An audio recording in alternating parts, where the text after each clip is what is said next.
Hey everyone, RC Fly Guy here. I wanted to do my own version of a review slash unboxing of the Parrot Bebop drone with the Sky Controller. I'm sure there's been a lot of unboxings, so I'll kind of speed that part up by showing all the parts that you get in the box, outside of the box.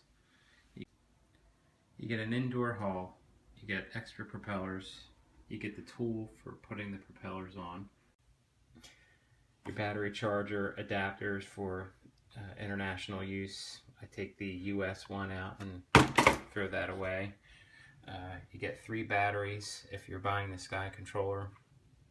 I think they recognize right away that the thing is a lot more fun if you have an extra battery, so they give you 1 extra.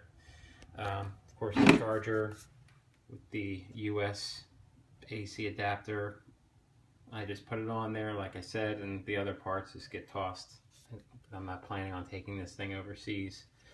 You get sunshades for a larger tablet and for a smaller tablet or smartphone. You have an adapter here that they say is adaptable for a 7-inch tablet, but the mounting options inside the Sky Controller are so well thought out, and they've given you an extra piece for the bottom that I think there's enough combinations of adjustments here to fit anything in there. I have a Samsung Galaxy Tab 7-inch tablet that fits in there fine. I have my iPhone 6 Plus that fits in there fine. So I don't know if this is, I guess this just gives you another layer of comfort knowing that your tablet's well secured. And I guess also so you can attach with these elastic bands through the holder. I guess it holds the sunshade on there a little better. The drone itself is tiny. I would say it's, I mean, I haven't built one yet, but it's probably within what the size of a 250 size quad would be. And although I wouldn't take it out and try to race other people in a parking garage with it, it is pretty fast. Once you get the parameters set up in the Free Flight app, you can get this thing to run pretty wide open and perform just like a quad that you would build yourself. Obviously not the performance level of something like that, but certainly using the FPV goggles, which I'm using the Fat Shark Dominator HDs. They recommend the Oculus Rift or the Carl Zeiss FPV glasses. I know the Oculus is a cheaper solution to the Dominator HDs, but it looks like there's some developer knowledge needed to get into those. So for plug and play, the head tracking doesn't work with the Dominators here, but you know, just plug into the side of the Sky Controller through that HDMI port and turn them on and pretty much just go. And frankly, I've been doing FPV for a little while now, and I'm still having a hard time getting used to head tracking. So the Bebop drone itself is a pretty capable flyer. It takes a little getting used to if you have never flown any type of RC craft before. Even if you've had the AR Drone 2.0, this does not control the same as you would be used to if you're using the Sky Controller, which me personally, I highly recommend getting the Sky Controller combo with the Bebop drone. I think once you've taken a few videos and pictures and had the limitation of just using your smartphone or your tablet to control it, you'll be wanting more. Let's talk about the Sky Controller for a second here. It is very big, particularly when you're used to flying regular RC. The transmitters fit like neatly in your hand, and some guys don't even use a neck strap. You can't use this without the neck strap. You're definitely going to win the Geek Award, or at least be nominated for geekdom by flying your Bebop drone with this controller. But with all that aside, the experience is really good. very precise control, way better than flying it with your smartphone or tablet. So let's talk about controls really quick. On the left hand side, just like a gimbal for your regular RC helicopter, something like that, you would have your rudder, which is your yaw, left and right. What would be your collective pitch controls the helicopter up and down. You just let go of the stick and it'll stay where you left it. So you get used to that really quick, and start feathering in some up and down to make your shots nice and smooth. And again, I'm just still learning how to fly this thing. It's a very different experience than a 3D helicopter, so I'm used to the stick staying wherever I left it last. On here, you can kind of just let go of the stick and then worry about other functions.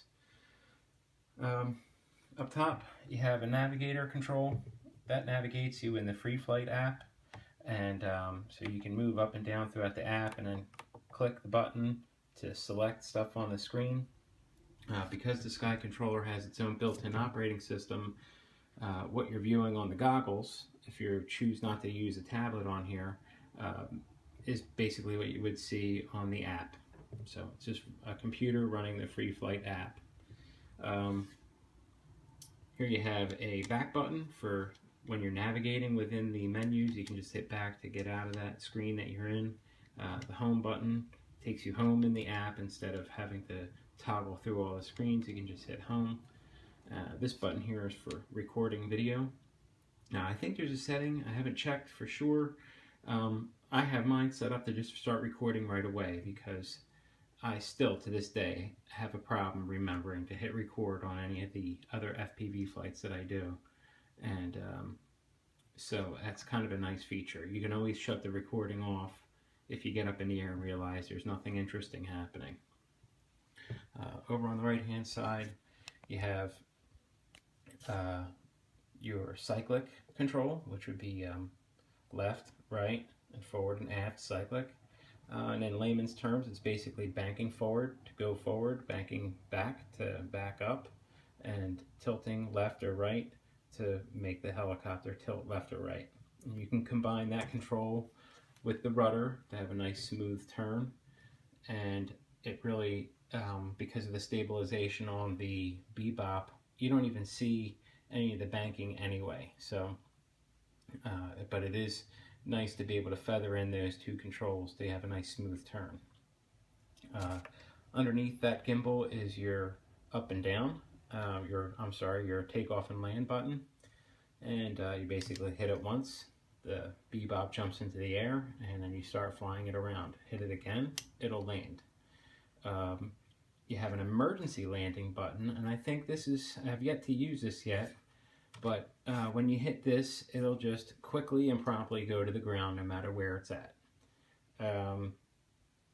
Kind of nervous about using that because the last couple of times I flew it, it has been wet and snowy on the ground, and I don't want it landing somewhere that it's going to land in a puddle or something. So I haven't tried that out yet. This return to home button here works exactly as advertised. The second you hit that button, the helicopter turns around and just starts slowly heading towards home. And then once it gets to you, it'll just hover over top wherever the Sky Controller is.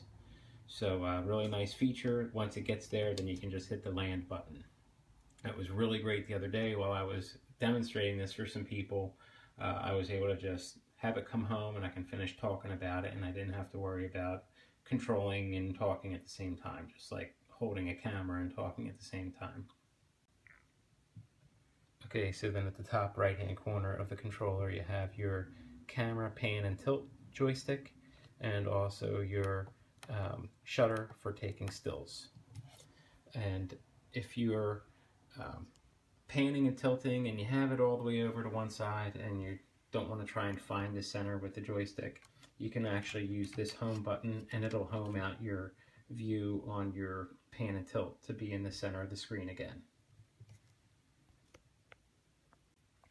Down on the lower part of the controller, move the strap out of the way, you have your recording indicator, your Wi-Fi signal, Over this side you have the battery power capacity left for the controller and the battery capacity left for the Bebop drone. A lot of the times, since I fly using goggles, I don't ever see these lights. I wish there was a way to just turn them off and maybe even save a little bit of milliamp hours that is used to power them, because once you see them and put your goggles on, you don't see them again. And really, all the same information is available on your on-screen display, whether you're using the goggles or the iPad or iPhone, the controller. So this is one of the first videos I've taken with the Bebop drone. I took it to work with me, and at lunchtime took it out at the field that we have on our campus. And I flew it around and gave a demo to some of the people that I work with.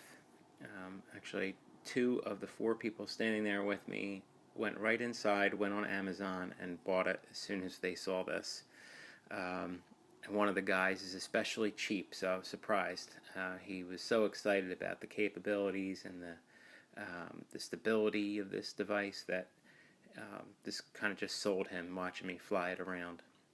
And we had just done a flight with my FPV plane, and he wasn't even impressed with the plane. He was just really impressed with the drone.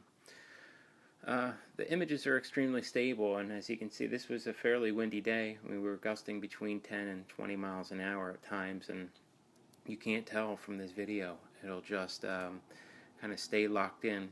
Every once in a while you'll see the propellers in the corner of the image, and that's because the image stabilization is working really hard to stabilize the picture. And what you're seeing in the goggles and in the video is this locked in, steady picture, but in actuality the quadcopter is being bounced around pretty good by that wind, and doesn't seem to affect it. Every once in a while there's a little bit of jello with the image, but for an out-of-the-box device that doesn't have a mechanical gimbal, this thing is pretty amazing. So this is our campus where I work, and you can see down in the left-hand corner there, that's myself and the group of people that were flying it. So you can see the range is pretty good, and you'll know when you're running out of range when the image gets starts to lock up and starts getting choppy. That doesn't affect the recording. The recording is beautiful the whole time, but your view back down to the ground is pretty, will start to get pretty chopped up. I'm still playing around with the Wi-Fi settings to see if I can get a better range, but I'm also flying this in an industrial park where I'm sure I'm getting hit with a lot of different frequencies and traffic from other devices that are using the Wi-Fi network.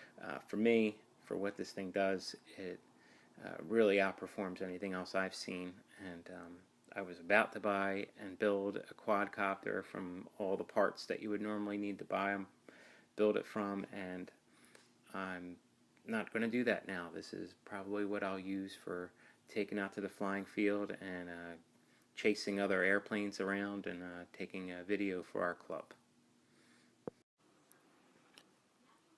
In this part of the video, I'm just showing how high you can go with it.